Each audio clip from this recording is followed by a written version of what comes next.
Hello ladies and gentlemen, and welcome back to some more Equestria at War. For those of you joining me for the first time ever, my name is Sabouts, and for those of you returning to the channel for another series, I'd like to welcome you back. I've already done a series with Equestria at War, which is a Hearts of Iron 4 mod, and I did the Dread League, which was a lot of fun, and I went ahead and I asked you guys, we actually had a vote on it on my YouTube channel, what you guys would like to see next, and there was a pretty resounding group of people that wanted to see me play the Crystal Empire with Sombra. And the other choices were the the Changeling Empire, and then I think the Kingdom of Alinea too. But yeah, people really wanted to see the Crystal Empire and particularly the Sombra route, so that's what we're gonna do. I've already played a little bit by myself, just kind of practicing and stuff, but I didn't play a lot, and I didn't go through the whole chain because I didn't want to spoil too much for myself. I just wanted to have a feel for how the Crystal Empire is set up and how it goes. So we'll go ahead and we'll start a new game here. We've got the Crystal Empire. So going through, you can see all the stats here. We've got the leader, which is Princess Mia Amor Candenza. I'm not really sure. Mia Amor though, and that's not going to last forever because we're going to be trying to convert to Sombra. We've got ideology harmony. Government is a harmonic regime. Elections are never. Ruling party is the royal family. Over here, we've got the Crystal Heart. Gives us some stability, war support bonus, daily political power gain, division recovery rate, attack on core, and defense on core territory. Actually, some really nice bonuses. The royal family gains us some more stability and some daily political power gain. And then Sombra Scare, which actually lowers stability by 15% and lowers daily political power gain, which is kind of interesting because the Sombra Scare actually cancels out the stability of the Crystal Heart. Daily political power gain there and here, we're actually at a deficit for daily political power gain off the start of the game because of the Sombra Scare. So something to just keep in mind. But the brief history, so it says the Crystal Empire is a new nation in the world stage. Long ago it had disappeared following the defeat of the evil tyrant King Sombra. The Empire returned along with his return a few years ago and was ultimately freed with aid from Equestria. Now under the rule of the Equestrian Princess Mia Amor, many wonder how the Crystal Empire will proceed in these troubled times. Will the Crystal Ponies stay loyal to Equestria, or will darkness return once more? Alright, and this is where the Crystal Empire is situated in the grand scheme of things. I also do want to say that we are playing with the Riverlands update, which was the most recent. When I was doing my Dread League playthrough over here, the Riverlands update had launched, but I couldn't convert over because the save game wouldn't transfer, so we ended up finishing out the Dread League on the older update. But now you can see the Riverlands is actually broken down into a bunch of different sort of factions you could play. Nimbusa, which is really cool. They're kind of like the Spartans. Actually, this whole area is kind of supposed to represent a little bit more Greek mythology and such, kind of like the, the Greeks and the Spartans and the Athens and all that. So everything here kind of mimics some of that. It's really cool. Definitely would be fun to play one of these nations over here. And I had mentioned in the Dread League playthrough that I thought it would be very interesting playing as the Dread League again with the new Riverlands update, because the Riverlands are not as united in the beginning of the game as they were originally when it was just one giant nation. And the Riverlands, as you know in the Dread League playthrough, really hurt me, sending forces through Farbrook, which was one of their puppets, and really doing a lot of damage to me, so it would be interesting to play them. But no more of that. We're not here to play the Dread League or the Riverlands. We're here to play the Crystal Empire, and particularly doing the Sombra chain of events. Now, Crystal Empire is located in a very interesting situation. They have the Changeling lands that they border. We've got the Kingdom of Yakistan, the Jaki clan, Nova Graphonia, and Stalliongrad. These three up here at the top not being too much of an issue. Stalliongrad and the Changeling lands, though, being kind of a problem the way they border us. And then obviously Equestria, which is our biggest, or for us in particular, is going to be our biggest headache. They are our biggest ally, but trying to be a nation that is ruled by King Sombra, they will eventually become our biggest enemy. And they are quite the threat to have, being bordered there on the south. So we're going to have to try and get in here and stop, and actually essentially take over, cause the Crystal Empire to capitulate before Equestria gets involved. We'll go ahead and start the game.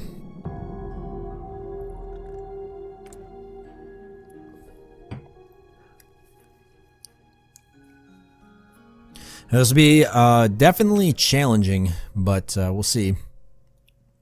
All right, so I do want to read this here. I want to get a little bit more into reading some of the stories and such, because I know a lot of you guys love that for the Dread League. So it says, the Crystal Empire was first founded by an ancient princess, an alicorn that stood up for the subjects and strongly believed that love, like friendship, is the greatest gift of all, and that using the power of said love was the key to prosperity. As such, she created the Empire's most ancient and most important relic, the Crystal Heart, which is stored just below the Crystal Palace in the capital to radiate the power of love across all of the Empire. Not all ponies in the Empire believed in prosperity through love, though. An evil, corrupted unicorn, King Sombra, rose up and claimed the Empire's throne for himself. His dark, twisted magic corrupted the Crystal Heart, further empowering his strength and control over the Empire. He ended up enslaving his own subjects through his dark methods, brainwashing them into obedient slaves. With this slave army, he marched south towards Equestria, but was stopped and banished by the Royal Sisters, which is the Royal Sisters of the leaders of Equestria, which is Luna, and I can't even remember the other one now. We'll check here in a second. Okay, so the Empire then disappeared for hundreds of years within the thick snow, only to magically reappear a few years ago. Equestria rallied to the Crystal Ponies' rescue as the evil spirit of King Sombra returned to the land, still not willing to give up his kingdom. With the combined power of the Crystal Heart, the evil king was once again banished. However, with him returning from banishment once already, one can only hope that he's unable to breach the containment once more. After the second banishment of Sombra, Princess Celestia, that's who I'm thinking of, instilled Princess Mia Amor, or simply Cadence, that's what so Cadenza, Cadence, on the throne of the Empire, effectively turning the Empire into a puppet state of its southern neighbor. Princess Cadence is still a popular figure in the Empire, though there is a lot going on with the Snowy Empire nowadays, including the birth of a possible heir to the throne, Princess Flurryheart. The Empire of Ice and Snow is protected through the strength of love and friendship, but how long will the Crystal Heart keep beating, and will the princess hold on to power in this new changing world? So Equestria really has a lot of influence on us, but we're going to try to break that influence. Equestria being here, and like I said, it was Princess Celestia and her sister Luna that eventually banished King Sombra. So we're going to go ahead and get started. There's a lot of things to set up. We'll get some research going.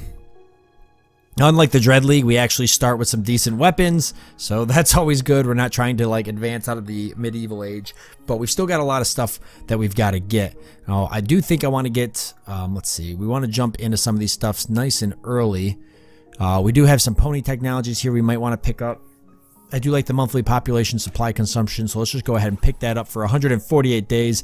That's actually not too bad. We're going to want basic machine tools because we don't have it. And then some of this we're going to want, but we won't worry too much on that just yet. What we will worry on is probably nabbing up. We've already got support equipment and a couple different things here. We don't need the maintenance companies just yet. But getting some motorized infantry would not be bad. So we're going to pick that up for 197 days. We do got some free civilian factories. We can upgrade infrastructure. We do have a crystal reserve, which is nice. You can see we actually got a ton of crystals here in the Crystal City. We're one of the largest nations for crystals. It's the Crystal Empire. And that's what's really nice in particular about our nation is it's going to give us a lot of magic ability. And we're going to want to take use of that as much as we possibly can. I'm going to go ahead and do some infrastructure here.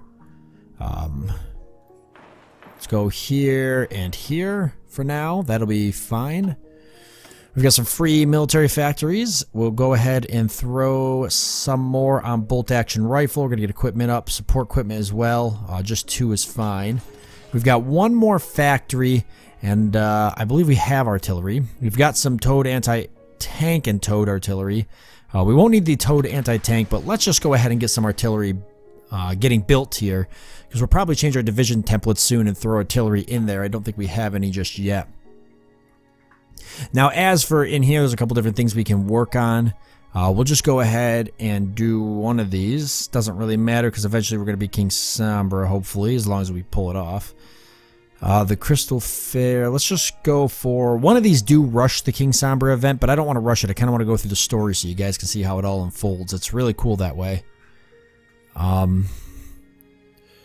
So let's just go for this. Gets event Flurry Heart birthday, political power, change in popularity of fascists, change of popularity in communists, stability, and daily political power gain. We've got no divisions in basic training.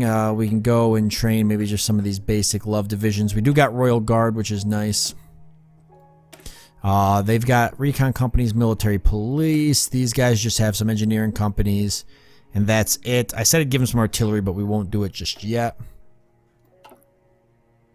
But just to go ahead and flesh that out there, we'll just build some infantry divisions.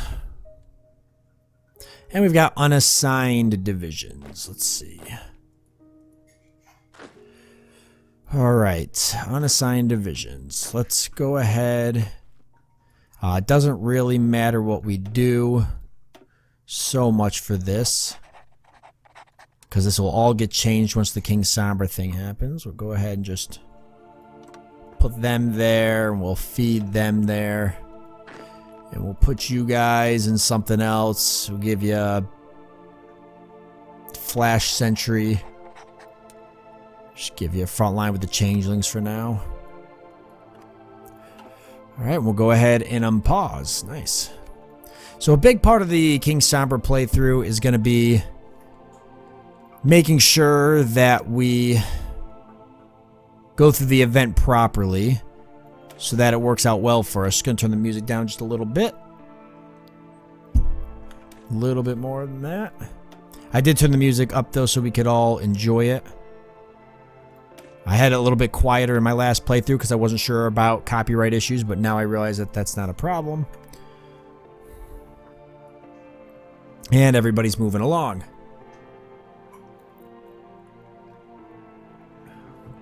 All right. So this is going to be doing a lot of waiting for the story to unfold.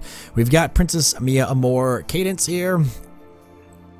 So she's another Alicorn princess, though she began life as a Pegasus. After overcoming a jealous sorceress by opening her heart to her, Cadence was elevated into Alicornhood and joined Luna and Celestia in the Equestrian royal family as the Princess of Love. There she fell in love with a young Shining Armor and married him. Unfortunately, their wedding was used by the Changeling Queen, Chrysalis, to overthrow the royal family and take over Equestria. With the power of their love, Shining Armor and Cadence managed to thwart the invasion and repel the Changeling forces out of the country. After some time, Cadence was installed as the leader of the Crystal Empire and has since safe-kept it along with her husband. Very, very good. We'll want to pick some of these up as well at some point, but I think we end up losing some of these as time goes on and we do the King Sombra event. So we'll see how the rest of the world goes. I'm not going to mess around too much. We do have a fighter wing here. How's everybody else looking? We won't see anything too much. We do got some wars going on over here. The Griffonia Liberation going to war. This kind of goes back and forth. Would be really fun to actually play them, I think. I also talked about playing the Kingdom of Olania. This was actually one of the choices that came up. There's actually them, the Changeling Empire, and the Crystal Empire, so we're grouped up kind of right here. Coup attempt in Lake City. Lead by General Wildtree attempted a coup against the government. The rebels managed to assassinate several key government officials and seized Parliament, the Mayor's Palace, and the War Ministry. Wildtree appeared on national radio and announced the formation of a new military government to promote national harmony and renew. However, the mayor himself was able to escape. And so and so and so. Let's see. Okay, so we've got a couple things coming up here. Flurry Heart birthday, yay, so we get a couple bonuses. Rumors spread across the Crystal City that there exists a group of ponies that support the old Sombra regime. That is very unlikely because there are still ponies that have lived under Sombra's tyranny, and horror of his enslavement lives in the hearts of the Crystal Ponies. Regardless, a specter from the past haunts the Crystal Empire. That can't be true. We're not worried about King Sombra. He ain't going to be a problem for us. Let's go ahead and go for the Equestria Games next. Let that tick on by. I do apologize ahead of time. It's going to be a lot of reading. There's the friendship games. There'll be a lot of reading as we go through the King Sombra event chain. For winter solstice.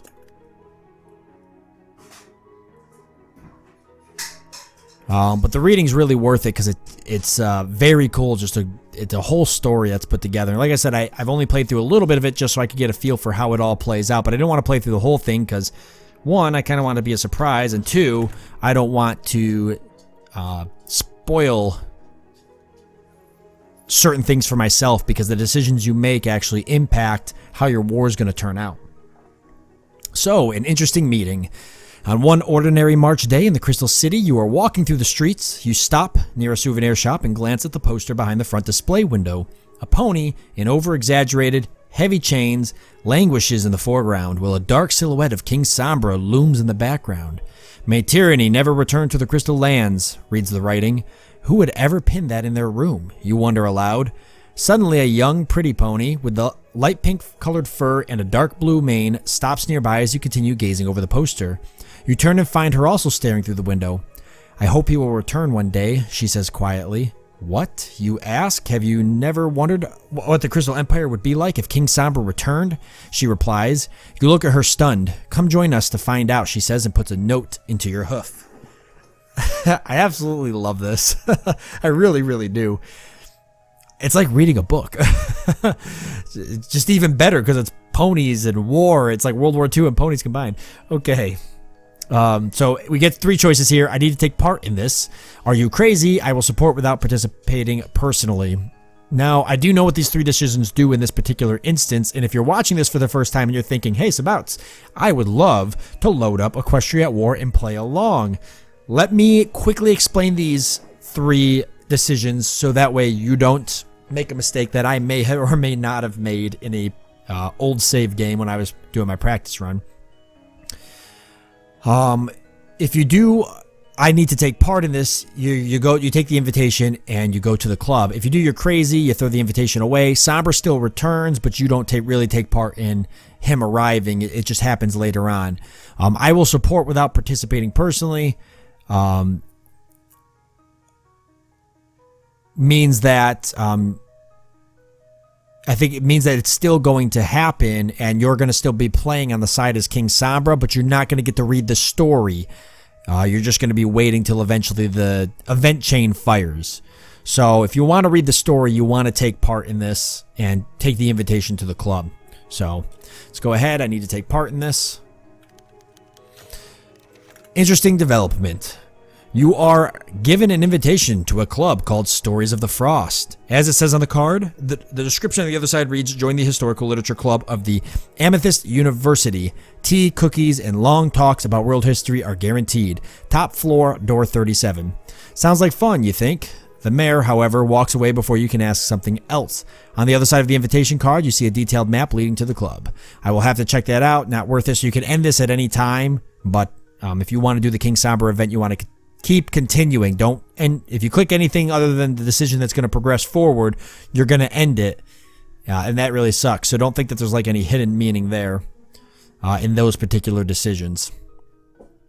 Well, the game is a little bit of waiting in the beginning and just going through the storyline. So kind of seeing where stuff goes. Crystal clear, the Emperor is dead. After a long 40 years of reign, the Griffonian Emperor Grover V passed away in the Imperial Palace after a brief period of utter chaos. In the capital, a proper Regency Council was established to guide and care. So that's for the Griffonian Republic, correct? They've got the Regency? No. Who is this? I don't even remember now. One of these guys, Griffonian Empire. Yep, they've got the Regency. Okay.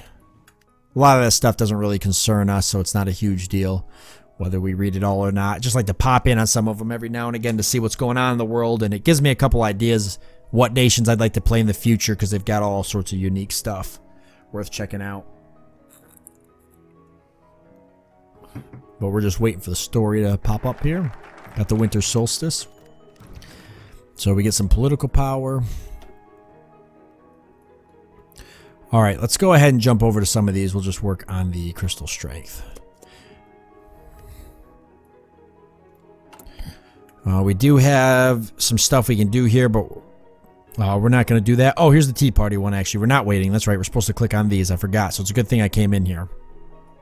That's right. You've got to go to your events and decisions tree and click on the tea parties and stuff if you want to do this stuff. I would have been sitting here forever had I not gone in here. So let's go ahead and click that. That's going to actually, once that's up, that decision, that means we're going to head to the tea party. So it says, tea parties, the road to greatness begins with a single step. Gets event, it's about time. Your daily political power gain is minus 0.50 for activating that. But this will take you down the chain of events here. So you want to actually have the events and decision screen open. A lot of the events and decisions that you select are going to play out how the whole Return of the King thing goes. All right. It's about time. So it's been a while since you met the mayor near the souvenir shop. However, you kept the card, and today you finally had the time to follow the instructions that supposedly should lead you to the location of the club. There was something alluring in that card, that mare, and what she said that day. You took a walk through the streets and found yourself at the end of the suggested route. An ordinary, newly built apartment building stands in front of you, right into the 37th. First meeting, you climb all the way to the top floor of the apartment building. Anticipation slowly fills you as you climb the stairs. After knocking on the wooden door, you are greeted by a stallion garbed in an old, dusty magician's robe. Is this some kind of cosplay meeting? You think silently. The stallion motions you to come in and closes the door behind you. The apartment is illuminated only by pony magic, candles, luminous plants, and crystals. Despite this terrible lighting system, you can distinguish a bunch of ponies on the couch, at the table, and on the floor. Suddenly, the mare you met at the store trots out of the dark doorway, which you suppose leads to the kitchen. I was waiting, she exclaims with excitement. All right, we're getting started. The club. Welcome to the History Club. Hooray, she cries joyfully. The other ponies support her with weary hurrahs of their own. We study magic, literature, history, politics, and evolutionary science here. But most importantly, we are united by one idea, the belief that the Crystal Empire needs Sombra back. And what makes you think this is such a good thing, you ask after contemplating for a few seconds. Apparently, this guy has never read a history book before, quips one colt from his poorly illuminated perch. A wave of quiet giggling fills the room. What do you know that I don't, you say, irritated. Sit down, says an old stallion, who, like the door guard, is also wearing an antique magician's mantle. Sure thing, Gramps. So we're going to sit down and learn the stories of the frost. You sit down at a coffee table at his request. A particular crystalline flower bathes both of you in an eerie turquoise glow as the wizened old stallion begins his story. I remember the king. I remember a time when the Crystal Empire was great and powerful, was really an empire. The lands of the Yaks were under our control. The northern shores were our second home, and our flag was even planted in the soil of the savage deer. The Crystal Ponies were true masters of Equestria and beyond. The soil was rich, the grass was green, the empire thrived, and the ponies were free. It was then that the Alicorn sisters of Equestria started to become jealous of our greatness and power. Using the dark magic of the so-called elements of harmony, they imprisoned the king and all of the crystal ponies in a place outside time and space for more than 1,000 years. And now the Crystal Empire is shamelessly trod upon by the Sisters of Equestria and their unlawfully installed puppet, Princess Mia Amor. Their greedy hooves take away all of the treasures of the Crystal Empire, giving nothing in return. Thus, the only hope for the Crystal Ponies and the only way for them to gain the future they deserve is through the return of King Sombra. With our help and his magic, we will restore the old glory of the Crystal Empire. The stallion ends on a triumphant note, but the effect is somewhat ruined as he starts coughing furiously a second later.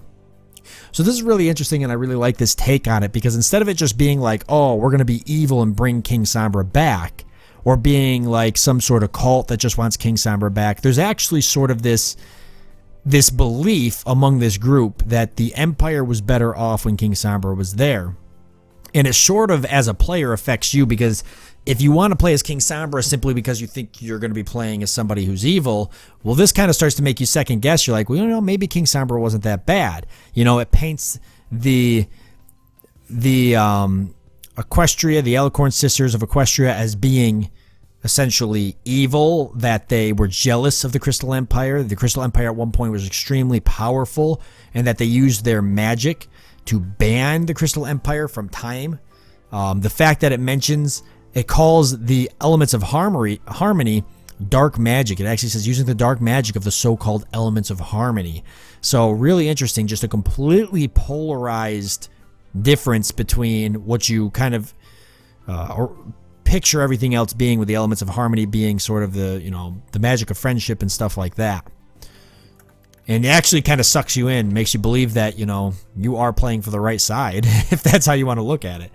So for more than 2 hours, the ponies narrated to you the history of the Crystal Empire, told you of the time when King Sombra ruled over the land, that he was wise, just, and caring to the ponies, that the sisters envied his glory and majesty. All of this greatly differed from the equestrian narrative, but sounded so convincing and motivational. We've been watching you for months, says the old pony suddenly. We know you want to help. We know you want to aid King Sombra's escape from his shameful prison. The crystal ponies must rise against decay and oppression. The time is perfect, frankly, as the stars align in the correct position only once every 500 years. It is the best time for the incredibly powerful reincarnation spells that will be called for. There is a way to bring King Sombra back, but we need your help. Together we will change the history of the Crystal Empire and maybe the whole world for the better. The decision. You exit the apartment and walk home. Reconsidering your life choices, you were offered a chance to change history. Are you really that powerful? Do you really have the right to decide the fate of millions of ponies? The group believes that I'm one of them. But what if they really succeed, you whisper? Maybe I should report this all to the police while I still have the chance. Your churning thoughts in your head cause you to lose your bearings, leaving you endlessly wandering through the streets of the Crystal City. You get home late in the evening and sit down at the kitchen table, head clasped in your hooves. Suddenly you realize what must be done. It's either I have to join this organization as a threat to peace and harmony, you're going to report them to the police. I'm not the one they're looking for, you're just going to do nothing. I don't know what the differences are at this point on through the rest of the playthrough. The decisions do have consequences and various outcomes when King Sombra does return. And a lot of them are hidden unless you go online and you try to spoil it. I didn't want to spoil it because I wanted to kind of navigate through this a little bit more blind so I can make some decisions that might cause some unique effects. But I already know with this one we'd go with I have to join because I want to bring back King Sombra. So we're doing that there. Now, if you actually look, we'll see that we've got another decision here. And I actually forgot to read this one, but it says, Return of the King. From within his prison, our king calls out to us. The crystal heart and the power it holds may aid us in restoring our king's rule. There is hope to restore our glory yet, and we will aid our true king in breaking free once more. So we've got the final act, but we can't get that until we've completed the decision, the Dark Heart, and until the Dark Heart has grown. But we've got a new decision here, and it's called Library Studies. It says the knowledge we seek is currently out of our grasp, but we know where to find it. All we need are a few daring souls. But we'll have to do that decision for the next time since we are at the end of this episode. So really excited to play this one. I'm glad you guys selected it in the vote. I would say that out of the 3 decisions, it was probably one of the most unique ones because playing the Crystal Empire as King Sombra is always a lot of fun and the whole story is very, very well fleshed out. So with that being said, let me know down below in the comment section what you guys think, and if you have any tips, tricks, or suggestions, I'm definitely all ears and open to that. And don't forget to leave a like if you really enjoy this. Lets me know what kind of videos and series you guys like to see, as well as you can share it with anybody that you know that loves this mod, because I know that there's a lot of people out there who are really excited to see a King Sombra playthrough. With that being said, I want to thank you all for joining me. I do hope that you've enjoyed it, and I look forward to seeing you next time.